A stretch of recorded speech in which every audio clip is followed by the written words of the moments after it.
नमस्कार, आप देख रहे हैं सुदर्शन न्यूज। मैं हूं आपके साथ श्रीका राणा। बुलेटिन की शुरुआत करेंगे बड़ी और खास खबर के साथ। हिमाचल के किन्नौर में ताजा बर्फबारी से सेब पर संकट के बादल मंडराते हुए नजर आ रहे हैं।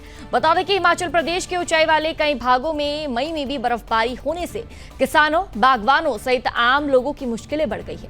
जहां बीती रात को लाहौल व किन्नौर के ऊंचाई वाले भागों में बर्फबारी हुई है, तो वहीं जिले के कई अन्य क्षेत्रों में करीब 4 से 6 इंच तक ताजा हिमपात हुआ है। इससे सेब सहित कई अन्य फसलों पर संकट के बादल मंडरा रहे हैं। इससे बागवानों में चिंता बढ़ गई है। उधर मंगलवार सुबह के समय सोलंग नाला और अटल टनल रोहतांग के बीच बर्फ जमा हो गई, जिससे पर्यटकों को अटल टनल की तरफ नहीं भेजा गया। बर्फबारी से तापमान में गिरावट के चलते मई में भी सर्दियों के मौसम का एहसास हो रहा है। आपको बता दें कि केलांग व कुकुम सेरी का न्यूनतम तापमान माइनस में चल रहा है। कल्पा में 0 डिग्री तक दर्ज किया गया। वहीं शिमला व आसपास भागों में आज भी मौसम खराब बना हुआ है।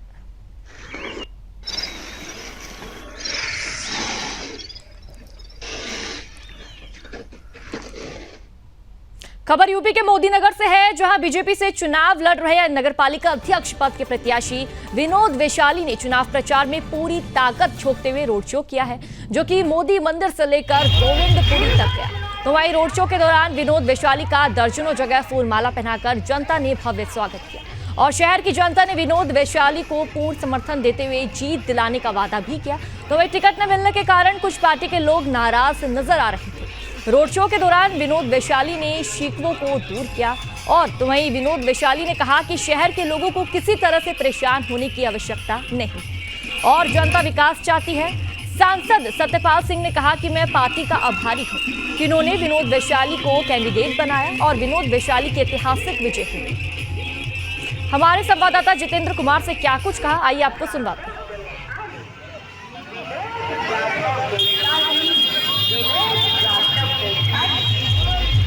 इस वक्त मैं मौजूद हूँ मोदी नगर के मोदी मंदिर में और यहाँ से विनोद वैशाली की एक रैली निकाली जा रही है और आइए उनसे जानते हैं कि उन्होंने जिस तरह से चुनाव में प्रचार कराया तो मैं जनता का उन्हें किस तरह से प्यार मिला। जी विनोद जी बताएं। आप यहाँ देख के आइडिया लगा सकते हैं, इस शहर का कोई व्यक्ति, कोई नेता अगर मुझे आशीर्वाद देने के लिए ना आया हो तो आप उसी से जवाब मिल जाएगा, आपको मेरे बताने की जरूरत नहीं पड़ेगी। कहीं ना कहीं जो विपक्षी हैं उनके कहीं ना कहीं हाथ पैर फूल रहे हैं, उनके जो है माथे पे शिकस्त की लकीरें साफ नजर आ रही है।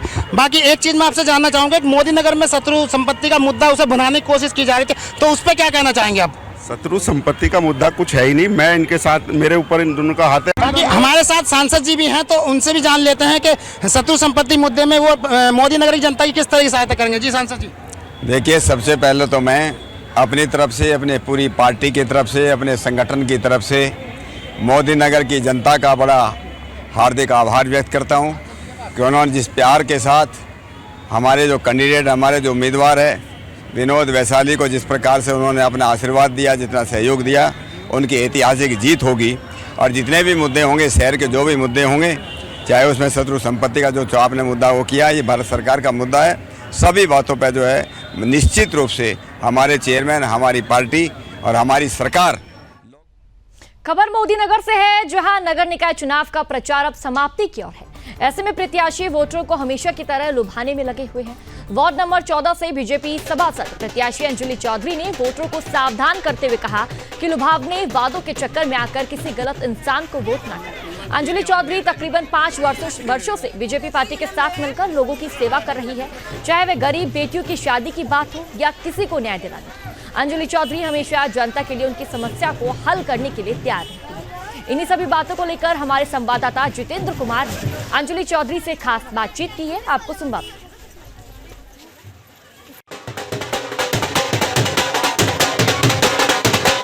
इस वक्त मैं मौजूद हूँ वार्ड नंबर 14 की अंजलि चौधरी के साथ में और हम उनसे जाने कि अंजलि जी, आप जो अपनी वार्ड में मेहनत कर रही हैं, सभासदी के लिए चुनाव लड़ रही हैं, तो किस तरह का इन्हें पब्लिक का सपोर्ट मिल रहा है? जी अंजलि जी बताएं। सबसे पहले तो मैं ये कहना चाहती हूँ कि मैं इस लायक हूँ जो मुझे भाजपा ने टिकट दिया। दूसरी बात, मैं 5 साल से पब्लिक के साथ घूम रही हूँ या उनकी परेशानियाँ देख रही हूँ, सब कुछ मतलब आंखों से, अपने आंखों से देख रही हूँ, महसूस कर रही हूँ। उसी को देख के फिर मैंने ये चुनाव लड़ने का निर्णय लिया। महिला इसलिए है क्योंकि महिला की सुख दुख एक महिला ही जान सकती है। उसके अलावा जैसे कि अभी कुछ महिलाएं हैं जो अपने पतियों को आगे करके और वो इलेक्शन में खड़ी हुई हैं। जीतने के बाद फिर वही पुरुष आ जाएंगे सामने और महिलाएं अंदर बैठेंगी। इसीलिए मैं शुरू से ही महिलाओं के साथ घूम रही हूँ, फिर रही हूँ। समाज सेवी भी करती हूँ। उनके बेटियों के साथ जैसे शादी में कुछ प्रॉब्लम हो जाती है तो मैं उनके साथ खड़ी रहती हूँ, इसलिए वो मेरे साथ महिलाएं ज़्यादा हैं। वोटरों को क्या सलाह देना चाहेंगी? मैं वोटरों को यही सलाह देना चाहती हूँ, अपने वार्ड वासियों को, जितने भी मेरे बड़े भाई बहन और मेरी बेटियाँ हैं, मेरी बड़ी बहन है, माता भी हैं, सभी लोगों से मैं यही कहना चाहती हूँ कि 11 तारीख को सबसे ज़्यादा अपनी महिला शक्ति दिखाना है और ये वोट डालकर मुझे विजय बनाना है। वक्त एक छोटे से ब्रेक का, जल्द लौटेंगे।